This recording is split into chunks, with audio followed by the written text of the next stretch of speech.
నేను 1994లో journalism ఫీల్డ్‌లోకొస్తే assembly coverages 99, 2000 టైంలో చేశాను. ఇది హైదరాబాద్‌లో 'సి' ఛానెల్‌కి న్యూస్ హెడ్‌గా చేయటం మూలంగా అక్కడ.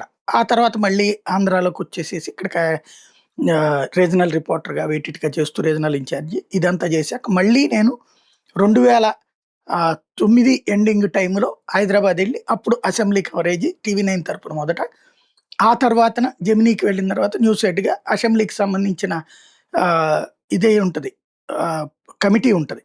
జర్నలిస్టులకి అసెంబ్లీలో అలౌ చేసేటటువంటి వ్యవహారాలకు సంబంధించి జర్నలిస్ట్ కమిటీ ఒకటుంటది. ఆ కమిటీలో అప్పుడు నాదెళ్ల మనోహర్ గారు ఉన్నప్పుడు, ఆ తర్వాత ఇక్కడికి ఆంధ్రాకి విడిపోయి వచ్చినప్పుడు కోడెల శివప్రసాద్ గారు ఉన్నప్పుడు కూడా కమిటీ మెంబర్‌గా చేశాను నేను.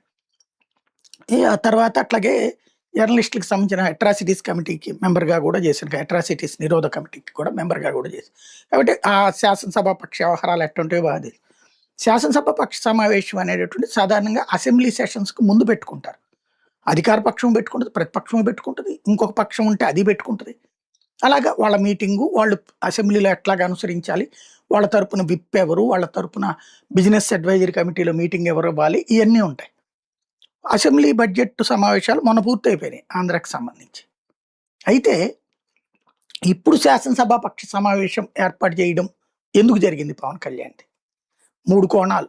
ఒకటి, మొన్న చిరంజీవి గారు తెలంగాణలో గద్దర్ అవార్డుల సందర్భంగా మాట్లాడాక ఆయన్ని ట్రోల్ చేస్తున్న సందర్భంలో జనసేన వాళ్ళు ఎవరు స్పందించకపోవడం, చివరికి ఒక గుంటూరు అధ్యక్షుడు ఒక్కడే మాట్లాడటం, అది ఒక పక్క నడుస్తుంది.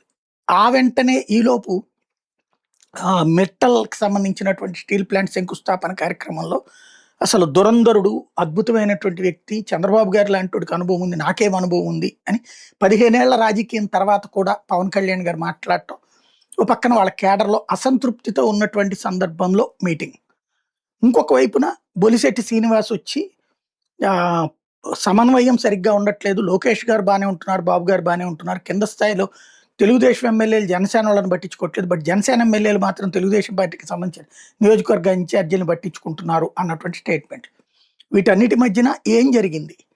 వీళ్ళ అసంతృప్తులు ఓపెన్ అయ్యి వ్యక్తం చేశారా? దానికి పవన్ కళ్యాణ్ ఏమన్నారు? 15 ఏళ్ళు మనం తప్పదు కాబట్టి, జగన్ రాకుండా ఉంటేనే రాష్ట్రం బాగుపడుతుంది కాబట్టి అంటే వీళ్ళు ఒప్పుకున్నారా? ఇది ఖచ్చితంగా ఒప్పుకుంటారు, కాదనేది ఏముంటుంది.